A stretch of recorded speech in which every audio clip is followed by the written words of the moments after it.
लोग बोलते हैं दिल साफ होना चाहिए, कपड़े मैटर नहीं करता, और ये बात बिल्कुल सही है। पर कभी इंटरव्यू पे बनियान पहन के चले जाओ, फिर देखना दिल कितना चेक होता है। रियलिटी थोड़ा अनफेयर है। फर्स्ट इम्प्रेशन पहले आंखों से बनता है, कैरेक्टर बाद में डिस्कवर होता है। एग्जैक्टली वैसा ही ड्राइंग में भी होता है। कपड़े सिर्फ बॉडी को कवर नहीं करता, यह अपने कैरेक्टर को भी डिफाइन करता है।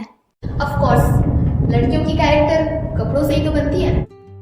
ड्राइंग में कपड़ों के फोल्ड्स सिर्फ रैंडम सा कोई लाइन नहीं होता। फोल्ड्स ये शो करता है कि वो कपड़ा कैसा है। वो कपड़ा लोहे की है, सोने की है, सिल्क की है या फिर कॉटन की है। हर कपड़ों की अपने अपने तरह के फोल्ड्स होते हैं। इट मीन्स कि एक फोल्ड एक कपड़े के कैरेक्टर को डिफाइन कर रहा होता है। और इसी टॉपिक पे आज हम पूरे वीडियो पे बात करने वाले हैं कि ड्रेपरी स्टडी की क्या इम्पोर्टेंस है, उसे क्यों करना चाहिए और बिगिनर्स को किन तरह के कपड़ों से अपनी स्टडी को शुरू करना चाहिए। तो और देर नहीं करते हैं, रेडी हो जाइए अपने पेंसिल और पेपर को लेकर। साथ साथ में ड्रॉ जरूर करना। Without any further do let's begin. बहुत सारे बिगिनर्स ड्रेपरी को बस रैंडम फोल्ड समझ के कॉपी करते हैं, लेकिन रियलिटी में ड्रेपरी कभी रैंडम हो ही नहीं सकती।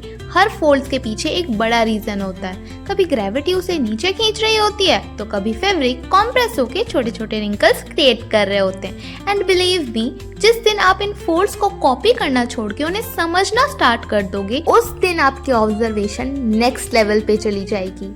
तो अब से जब भी ड्रेपरी स्टडी करो, एक हैबिट बना लो। खुद से पूछो, ये फोल्ड क्यों बना है? क्या ये कपड़ा फ्रीली हैंग कर रहा है या फिर ये किसी एज पे अटका हुआ है? क्या नीचे से कोई ऑब्जेक्ट उसे खींच रही है या फिर फैब्रिक का वेट उसको नीचे खींच रहा है?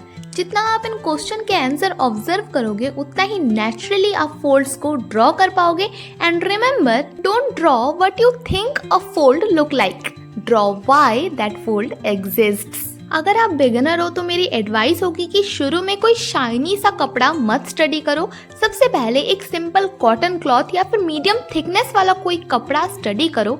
उसमें फोल्ड्स बहुत ही क्लियरली दिखते हैं और वैल्यूज को स्टडी करना थोड़ा सा इजी होता है इन कंपैरेबल टू शाइनी क्लॉथ्स। और शुरू में कभी भी क्लॉथ को, कपड़े को रैंडमली मत फेंको, उसे प्लेस करो, कहीं पे हैंग करो या फिर कहीं पे रखो, ढंग से रखो, इंटेंशनली फोल्ड्स को बनाओ, ताकि स्टडी करते हुए उन फोल्ड्स के पीछे के रीजन को स्टडी करना या फिर समझना आपके लिए थोड़ा सा और इजी बन जाए। और अब बहुत इंपॉर्टेंट पॉइंट, हर मटेरियल का अपना कैरेक्टर होता है। सिल्क सॉफ्ट और फ्लोइंग फोल्ड बनाता है, कॉटन कंपैरेटिवली ब्रॉड और स्टेबल फोल्ड बनाता है, वेलवेट लाइट को एब्जॉर्व करता है, इसीलिए उसमें डेप्थ ज्यादा फील होती है। हेवी वूल या फिर थिक अगर कोई कपड़ा आप लो, उसमें फोल्ड कम होते हैं लेकिन काफी बड़े और वेटी होते हैं। इसीलिए जब हम ड्रेपरी ड्रॉ करते हैं, हम सिर्फ फोल्ड्स नहीं बना रहे होते, हम उस मटेरियल की पर्सनैलिटी को शो कर रहे होते हैं। अगर आप एक सिल्क के कपड़े को ड्रॉ कर रहे हो या फिर आप किसी कॉटन के कपड़े को ड्रॉ कर रहे हो और आप एक ऐसे ड्रेपरी को स्टडी कर रहे हो जो स्टोन से बना हो, स्टैचूज में जो कपड़े होते हैं वो भी तो ड्रेपरी ही हैं, बट स्टोन के बने हैं। इन तीनों केसेस में सिल्क, कॉटन और स्टोन का बना हुआ जो ड्रेपरी होगा, तीनों का टेक्सचर डिफरेंट होगा, बिल्कुल ही अलग होगा। समझ आएगा टेक्सचर को देखकर कि कौन सा सिल्क का कपड़ा है, कौन सा कॉटन का है और कौन सा स्टोन का बना है। टेक्सचर बहुत ज्यादा मैटर करता है। उसकी हेवीनेस को शो करने के लिए हमें डिफरेंट स्ट्रोक्स का, डिफरेंट टेक्सचर्स की यूज करनी पड़ती है। वैसे एक क्वेश्चन है, अगर आपको एक सिल्क का ड्रेपरी स्टडी करने दिया जाए और एक कॉटन का ड्रेपरी स्टडी करने दिया जाए, तो इन दोनों में से आप कौन सा स्टडी करने के लिए चूज करोगे और इन दोनों में से कौन सा स्टडी करना आपको थोड़ा सा कंपैरेटिवली डिफिकल्ट लगेगा? Let me know in the comment section, because I really want to know कि आप लोग क्या सोचते हो। बाय द वे, जैसे किसी भी चीज को स्टडी करने का बहुत ही इजी तरीका होता है कि उसे सबसे पहले स्ट्रेट लाइंस में कन्वर्ट करो, देन धीरे धीरे कर्व्स ऐड करो, देन टर्मिनेटेड लाइन को ऑब्जर्व करते हुए उसमें वैल्यूज ऐड करो।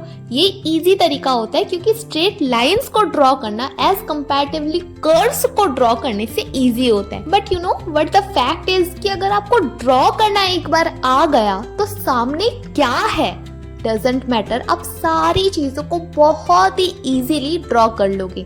वैसे ही डजंट मैटर कि आपके सामने सिल्क का कपड़ा है या फिर फैब्रिक का है या फिर कॉटन का है या फिर वेलवेट का है, डजंट मैटर एट ऑल। अगर आपको ड्रॉ करना आ गया, उसको ऑब्जर्व करना आ गया, उसको स्टडी करना आ गया, उसको समझना आ गया, तो सामने कुछ भी हो, कुछ भी मीन्स कुछ भी, किसी भी चीज की बनी हुई ड्रेपरी हो, आप उसे इजीली स्टडी कर लोगे, समझ लोगे। तो ये स्टडी सिर्फ एक बिगिनिंग है। आने वाले वीडियोस में हम डिटेल्स में देखेंगे कि डिफरेंट मटेरियल्स की टेक्सचर कैसे बनाई जाती है, लाइट और शैडो हर तरह के कपड़ों पे अलग बिहेव क्यों करती है, और सिर्फ पेंसिल शेडिंग से किसी भी क्लॉथ को सॉफ्ट, रफ, हेवी, शाइनी या लग्जोरियस कैसे दिखाया जा सकता है। क्योंकि एंड में रियलिस्टिक ड्रेपरी सिर्फ अच्छे शेडिंग से नहीं बनती, वो बनती है मटेरियल को समझने से और लोगों को समझा पाने से। क्योंकि सिर्फ मटेरियल को समझना काफी नहीं होता, उसे समझा पाने की जो काबिलियत है उसे भी अडॉप्ट करना बहुत जरूरी है। So keep observing and specially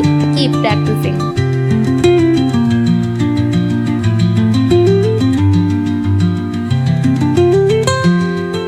आज के बाद एक प्रॉमिस करते हैं, कपड़े देखते ही उन्हें रैंडम जिगजैग लाइंस का विक्टिम नहीं बनाएंगे, क्योंकि हमारा मकसद ड्राइंग को सुंदर बनाना नहीं बल्कि अपने आंखों को ट्रेन करना है। और जिस दिन आपकी आंखें ट्रेन हो गई, उस दिन पेंसिल को टूल्स को कंट्रोल करना आपके बाएं हाथ का खेल हो जाएगा।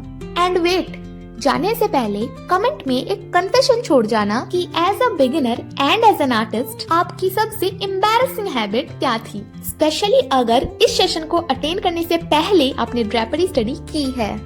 सो दिस संचारी Sahu, an artist and a mentor. तो मिलते हैं नेक्स्ट वीडियो में किसी और नए टॉपिक के साथ। तब तक ब्रीथ आर्ट, बिकम आर्ट।